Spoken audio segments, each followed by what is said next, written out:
Hello guys welcome to Nepal online school. आज हामी unitary मेथडको बारेमा पढ्नेछौँ। क्लास 6 को म्याथमा रहेको टपिक छ हामीहरूको युनिटरी मेथड। सो क्लास 6 मा तपाईहरुले पढ्नुपर्ने युनिटरी मेथडमा जति पनि छ सिम्पल टाइपको क्वेशन्सहरु, कस्तो कस्तो टाइपको क्वेशन्सहरु तपाईहरुले पढ्नुपर्ने छ, त्यो टाइपको क्वेशन्सहरुलाई पढ्नेछौँ र सँगसँगै हामीहरूको यहाँ तपाईहरुको एक्सरसाइजमा केही क्वेशन्सहरु दिएका छन्। सो त्यो एक्सरसाइजमा भएको क्वेशन्सहरुलाई पनि हेर्नेछौँ यहाँ हामी। सो फर्स्ट अफ अल हामीहरूको युनिट भ्याल्यु, युनिटरी मेथडमा हामीहरूको युनिट भनेको के हो त्यो बुझौँ पहिले। सो युनिट भ्याल्यु भनेर लेखेँ मैले। सो यहाँ जस्तै कि हामीहरूको तपाईलाई एउटा कपी चाहिएको छ। ल तपाईलाई के चाहिएको छ अरे, एउटा कपी चाहिएको छ अरे। The cost of one book, मैले कपी भने बुक लेखेँ है, ठिकै छ। ल म कपी लेखिदिन्छु नि त यहाँ। वान कपी इज RS 50, महँगो रहेछ है कपी। सो एउटा कपीको 50 रुपियाँ पर्छ अरे। तपाईहरु कपी किन्न जानुभयो र हामीहरूको यहाँ जुन मैले 1 भनेको छु नि, हो यो 1 भनेको हामीहरूको यहाँ यो युनिटरी मेथडमा जुन युनिट भन्ने शब्द छ नि, यो युनिट भनेको चाहिँ हामीहरूको यो 1 लाई भन्न खोजेको। 1 भनेको के हो त, युनिट नम्बर। युनिट नम्बर 1 भनेको unit number of item. Unit number of item भनेर मैले भने। यहाँ यो आइटम भनेको के हो थाहा छ? आइटम भनेको हामीहरूको यहाँ भएको यो कपी, कपीको आइटम। एउटा कपीको आइटम भनेको हामीहरूको 1 भनेको युनिट नम्बर भयो। र त्यसको प्राइस कति छ थाहा छ? त्यसको प्राइस छ RS 50 इज सो हामीहरूको त्यो एउटा कपीको जुन 50 रुपियाँ परेको छ, त्यो एउटा कपीको 50 रुपियाँ पर्ने जुन छ नि, हो यो 50 रुपियाँ भनेको चाहिँ हामीहरूको युनिट भ्याल्यु। एउटा कपीको 50 रुपियाँ, 50 रुपियाँ भनेको हामीहरूको युनिट भ्याल्यु। जस्तै कि अब जस्तै मलाई अब यहाँ दुईटा कपीको पैसा चाहियो। दुईटा कपीलाई कति रुपियाँ पर्छ मलाई त्यो चाहियो। So cost of 2 copy is RS कति लेखौं, 50 एउटा कपीलाई पर्छ। दुईटा कपीलाई चाहियो भने मैले 2 ले मल्टिप्लाई गर्दिए र मैले अब कति पाउँछु, यहाँ 100 पाउँछु। मैले के गरे, मेरो यहाँ 1 थियो, अब मलाई दुईटा कपीको लागि चाहिएको छ, त्यसैले मैले इन्टु 2 गरे, इन्टु यहाँ पनि 2 गरे। मैले यहाँ जे गरिरहेको छु नि, यहाँ पनि त्यही गरिरहेको छु, इन्टु 2 इन्टु 2। सो त्यसै गरी अब तीनटा कपीको लागि चाहियो भने के गर्छु, 1 इन्टु 3। सो अब हामीहरूको यहाँ 1 हामीहरूले लेखे पनि नलेखे पनि फरक नपर्ने भएको कारणले गर्दा हामीहरू के गर्छौं, जस्ट 2 3 4 मात्र लेख्छौं, त्यहाँ इन्टु 1 गरिरहँदैनौं, हो कि हैन? हो। त्यसै गरी तीनवटा कपीको लागि कति रुपियाँ पर्ने भयो त, 50 इन्टु 3 150 रुपियाँ पर्ने भयो। सिम्पल छ। र हामीहरूको यसरी गरिने मेथडलाई चाहिँ हामीहरूको युनिटरी मेथडबाट हामीहरूले गरिरहेका छौं। जस्तै कि अब मान्नुहोस् ठ्याक्कै उल्टो गरौँ। ल हामीहरूलाई भनिएको छ RS 50 for 1 कपी, 1 कपीको लागि RS 150 भन्दा पनि cost of 2 kg rice, 2 kg of rice, 2 kg राइसको लागि, 2 kg चामलको लागि हामीहरूको 80 रुपियाँ पर्छ भने 1 kg को लागि कति पर्छ होला? 1 kg को लागि कति पर्छ होला? हामीहरूको यहाँ जुन यो 2 kg छ नि, म यो 2 kg लाई चाहिँ 1 kg बनाउनु पर्यो। मैले यो 2 kg लाई 1 kg बनाउनको लागि के गर्नु पर्ला? cost of 1 kg is RS 80 divided by 2 गर्नुपर्छ। हामीहरूको यहाँ जुन 1 इन्टु 2 थियो नि, यो 1 इन्टु 2 मध्येमा मैले यो 1 लाई लगेर यहाँ लगेर मल्टिप्लाईमा थियो र त्यो मल्टिप्लाईलाई लगेर मैले 80 सँग गएर डिभाइड, 80 लाई गएर डिभाइड गर्दिए। 2 ले डिभाइड गर्दा कति हुने भयो? अब यो RS 40 हुने भयो। 1 kg को चामलको लागि कति रुपियाँ पर्दो रहेछ? 40। सो हामीहरूको यहाँ हामीले के युज गर्यौं, युनिटरी मेथड युज गर्यौं। हामीहरूलाई 2 केजी को लागि 2 केजी को प्राइस दिएको थियो, हामीहरूले फर्स्ट अफ अल 1 केजी को निकाल्यौं। अब 1 केजी को निकालिसकेपछि हामीहरूलाई चाहे जति केजी को निकालोस् भन्नुस्। अब हामीहरूलाई ल 3 केजी को लागि निकाल्नु पर्यो भने हामीले के गर्छौं, यहाँ 3 थप्छौं, RS 40 into 3 गर्छौं, RS 40 into 3 गर्छौं। सो जहिले पनि हामी युनिट भ्यालुलाई चाहिँ ध्यान दिन्छौं, हामीहरुको युनिट नम्बरलाई चाहिँ ध्यान दिन्छौं। सो हामीहरुको युनिट को लागि निकाल्यौं, यानी कि हामीले 1 केजी को लागि निकाल्यौं भने हामीहरुले बाँकी इजिली निकाल्न सक्छौं।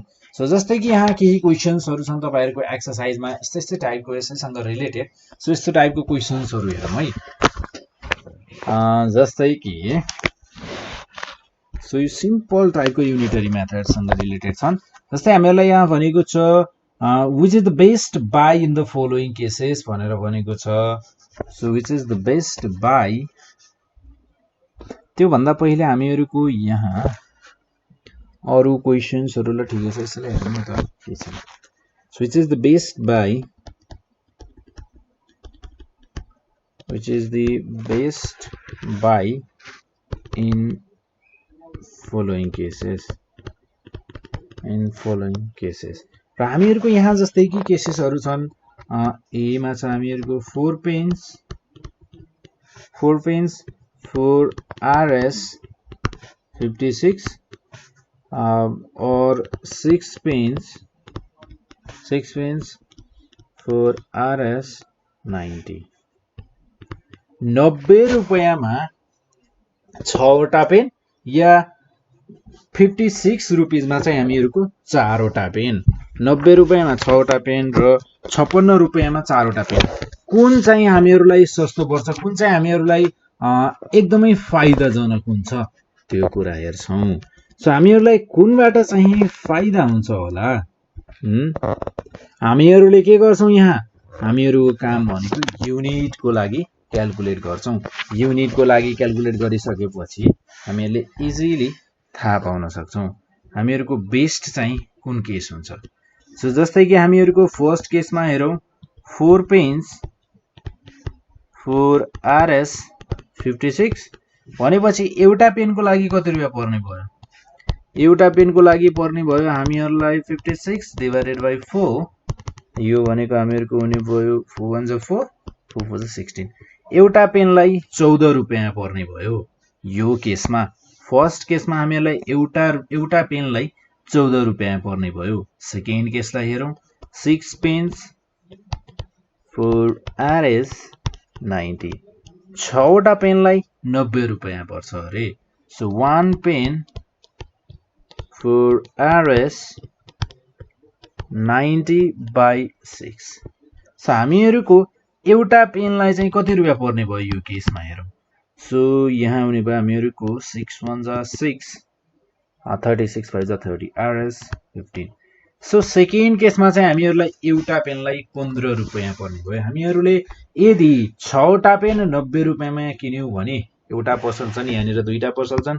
एउटा पसलमा हामीहरुको एउटा पेनलाई 14 रुपैयाँ परिरहेको छ, त्यही पेनलाई हामीहरुको यो पसलमा 15 रुपैयाँमा बेचिरहेछ भने हामी कतातिर जान्छौं, अभियसली जता हामीहरुलाई 1 रुपैयाँको फाइदा हुन्छ हामी त्यतैतिर लाग्छौं। हामीहरुको लागि बेस्ट भनेको कुन हुने भयो त, हामीहरुको लागि बेस्ट भनेको 4 वटा पेन 56 रुपैयाँमा हो कि हैन। किनकि हामीलाई एउटा पेनबाट 1 रुपैयाँ फाइदा भइरहेको छ, यानी कि हामीले 4 वटा पेन किन्यौ भने हामीलाई 4 रुपैयाँ फाइदा हुनेवाला छ, हो कि हैन। हो यसरी हामीले कुरा बुझ्नु पर्यो।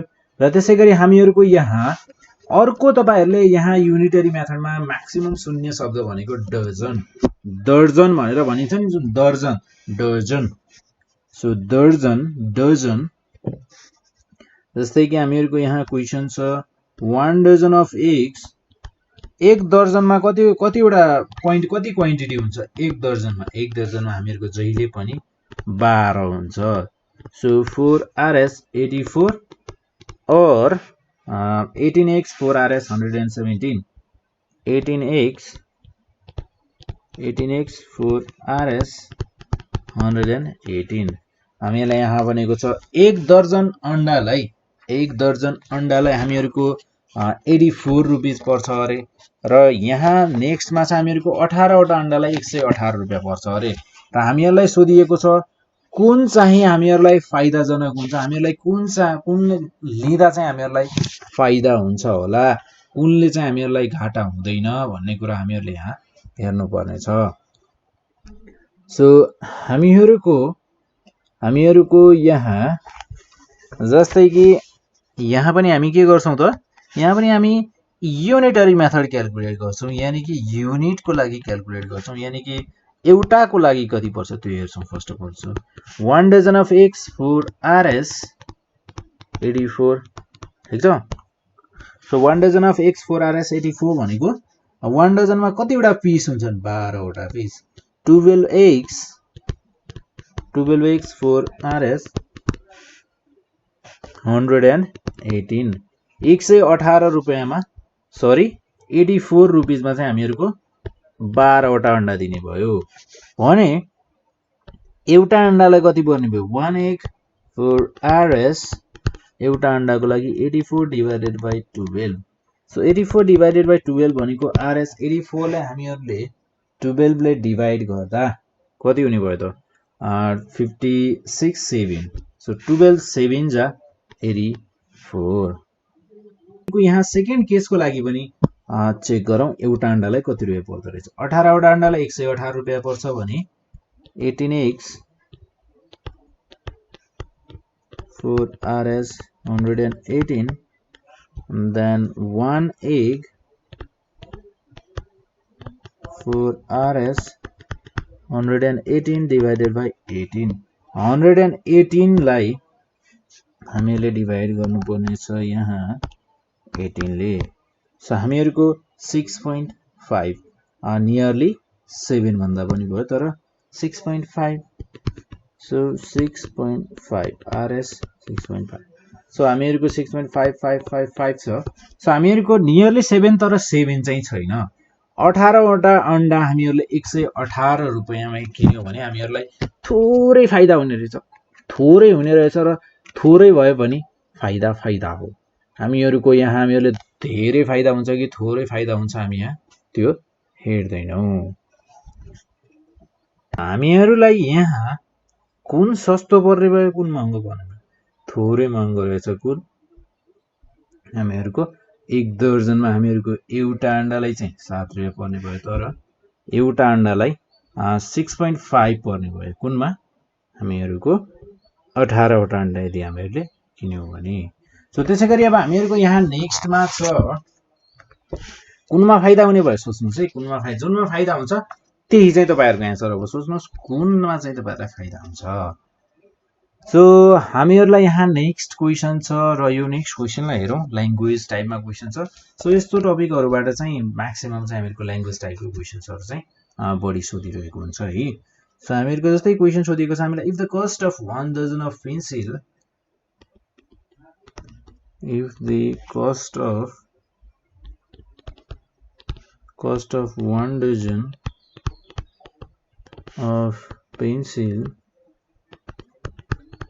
dozen of pencils is rs 72 find the cost of 16 pencil भनेर भनेको छ find the cost of 16 pencils मैले के भने 1 डजनमा हामीहरुको कतिवटा हुन्छ भनेको थिए 12 वटा पीस हुन्छ 1 डजनमा सो हामीहरुको यहाँ 12 वटा पीस हुन्छ भने हामीले यहाँ के भनेको छ हामीहरुको एक दर्जन पेन्सिलको चाहिँ 72 रुपैयाँ पर्छ अरे कति रुपैयाँ पर्छ अरे 72 रुपैयाँ पर्छ अरे एक दर्जन पेन्सिलको 72 रुपैयाँ पर्छ भने हामीहरुको 16 वटा पेन्सिललाई चाहिँ कति रुपैयाँ पर्छ भनेर सोधेको छ So cost of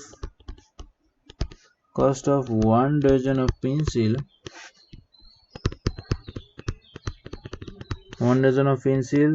is rs 72 अब हामीहरुको एक दर्जन पेन्सिलको 72 भनेपछि एउटा पेन्सिललाई कति पर्छ होला सो फर्स्ट अफ अल त हामीहरुको एक दर्जनमा 12 वटा पेन्सिल हुन्छन् हैन सो cost of 12 pencils 12 वटा पेन्सिललाई कति रुपैयाँ पर्दो रहेछ इज RS 72 12 वटा पेन्सिललाई 72 रुपैयाँ पर्दो रहेछ भने एउटा पेन्सिललाई कति रुपैयाँ पर्ने भयो so cost of one pencil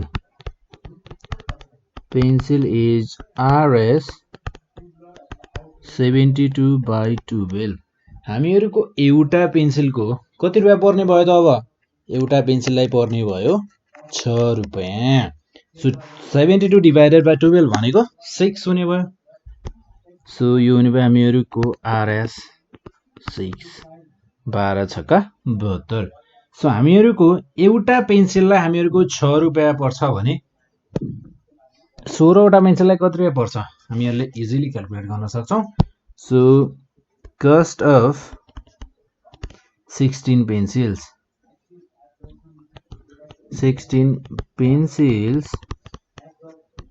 is RS 16 into 6 so 16 into 6 भनेको कति पर्ने भयो यो हुने भयो हामीहरुको 96 रुपैयाँ सो 16 वटा पेन्सिललाई चाहिँ 96 पर्दो रहेछ यदि 12 यानी कि एक दर्जन पेन्सिललाई 72 रुपैयाँ पर्छ भने सो त्यसैगरी हामीहरुको यहाँ नेक्स्ट एउटा अर्को क्वेशन हेरौं है सो क्वेशन छ जस्तै कि हामीहरुलाई यहाँ भनेको छ if the cost of carpeting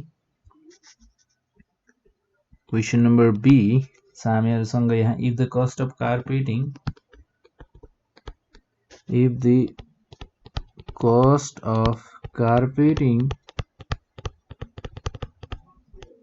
if the cost of carpeting 1 square meter of a floor is RS 120 what is the cost of carpeting 96 square meter of floor भनेर सोधेको छ so what is the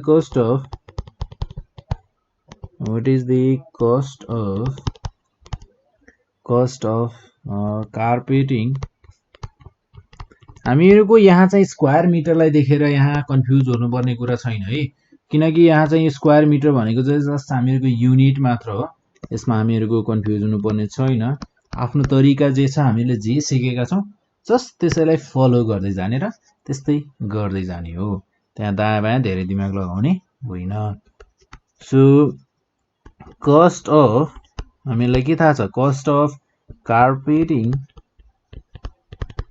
1 square meter of a floor is RS 120 र हामीहरुलाई सोधेको छ 96 square मिटरलाई कति cost पर्छ भनेर सोधेको छ कार्पेटिङ 96 स्क्वायर मिटर अफ फ्लोरलाई चाहिँ कति पर्छ 96 स्क्वायर मिटरमा हामीहरुलाई कार्पेटर लगाउनु पर्यो भने चाहिँ कति रुपैयाँ पर्छ भनेर सोधेको छ so carpeting of 1 square metre of floor is त्यति देन कस्ट अफ कार्पेटिङ यो त हामीहरुको सिधा क्वेशन भइहाल्यो के यसमा केही पनि त्यस्तो छैन जस्ट यहाँ स्क्वायर मिटरले चाहिँ कन्फ्युज हुनु भएन of a floor is RS 120 into 96 so यसलाई टक्क मल्टिप्लाई गर्ने निकाल्ने कति सिम्पल छ हो कि हैन सो जस्तै कि 120 into 96 120 into 96 गर्दा कति हुने भयो 11520 यो हुने भयो हामीहरुको 11520 11520 रुपैयाँ पर्दो रहेछ यदि हामीहरुको 96 स्क्वायर मिटर फ्लोर भएको रुममा यदि हामीलाई कार्पेट लगाउनु पर्यो भने हामीहरुलाई 11520 पर्दो रहेछ यदि 1 स्क्वायर मिटर कार्पेटलाई 120 रुपैयाँ पर्छ भने सो त्यसैगरी यहाँ चाहिँ हामीहरुको अर्को एउटा क्वेशनलाई हेरौं जस्तै कि हामीहरुलाई यहाँ सोधिएको छ क्वेशन छ जस्तै कि if the 2/3 parts of a piece of land cost RS 6000 questions 2/3 parts of piece of land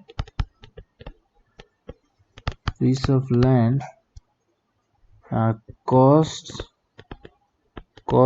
Rs 6,000. Then what is the cost of 3/5 parts of the land? What is the cost of 3/5 parts of the land? What is the cost of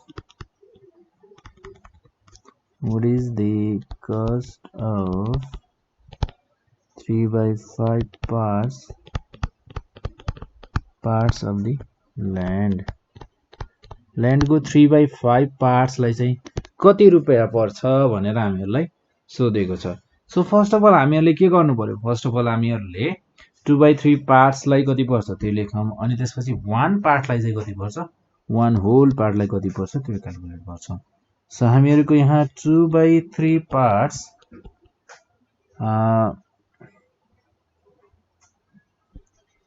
cost of 2/3 parts piece of land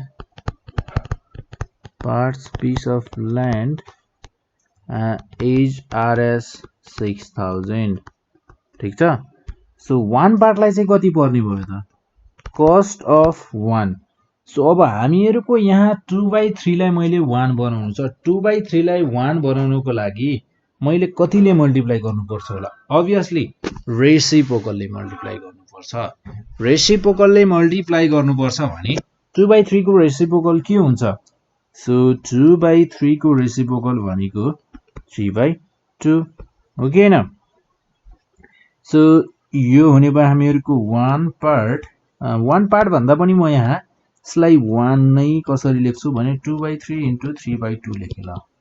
मैले 3/2 ले multiply गरे। 3/2 parts piece of land is Rs। मैले यहाँ के गरे? 3/2 ले multiply गरे। दायाँ बायाँ सोच्ने हैन, सिधै 3/2 ले मल्टिप्लाई गर्दिने यहाँ। 3/2 ले मल्टिप्लाई गर्दिने। So 2 cancel out, 3 cancel out. यो हुने भयो बच्यो यहाँ कति हामीहरुको cost of 1 पार्ट भएन, अब 1 piece of land। cost of 1 piece of land is Rs। अब हामीहरुको यहाँ 1 piece of land लाई 2/3 parts of piece of land को हामीहरुको 2/3 parts of piece of land को 6000 पर्थ्यो भने 1 piece of land लाई बढी पर्ला कि कम पर्ला? बढी पर्नु पर्छ। हामीहरुको 1 पार्टमा 2/3 पार्ट को पैसा 6000 पर्छ भने 1 पार्टलाई obviously बढी पर्छ। सो 2 3 जा 6 3000, सो 3 3 जा 9 9000 रुपैयाँ पर्दो रहेछ। ए 1 piece of land लाई चाहिँ 9000 रुपैयाँ पर्दो रहेछ। हामीहरुलाई चाहिएको के हो? 3/5 parts of land लाई चाहिँ कति रुपैयाँ पर्छ भनेर चाहिएको हो। अब हामीहरुले 1 piece of land लाई कति पर्छ भनेर निकालिसक्यौं र 3/5 parts लाई कति पर्छ भनेर हामीहरुले इजिली निकाल्न सक्छौं, हो कि हैन? सो जस्तै कि cost of 3/5 parts piece of land is Rs 9000 into 3/5। मैले यहाँ के गरे त? मैले त केही पनि गरेको छैन। 1 into 3/5 गरे। सो यो हुने भयो हामीहरुको Rs 5 1 जा 5 40 5 8 जा 40, सो 0 0 1800। सो 1800 into 3 यो हुने भयो हामीहरुको Rs 0 0 4 5 5400 रुपैयाँ पर्दो रहेछ। 3/5 parts of land लाई चाहिँ 5400 पर्दो रहेछ। कति पर्दो रहेछ त? 5400 रुपैयाँ पर्दो रहेछ। इजी छ क्वेशन, कस्तो इजी छ हैन? सो यो यस्तै टाइपको क्वेशन्सहरु तपाईहरुको बुकमा छ। यदि तपाईहरुलाई कुनै पनि क्वेशन गाह्रो लाग्यो या तपाईहरुले गर्न सक्नु भएन या तपाईहरुको रङ एन्सर आयो भने तपाईहरुले इजिली डर नमानिकन के गर्न सक्नुहुन्छ त नेपाल अनलाइन स्कुलमा कन्ट्याक्ट गर्न सक्नुहुन्छ।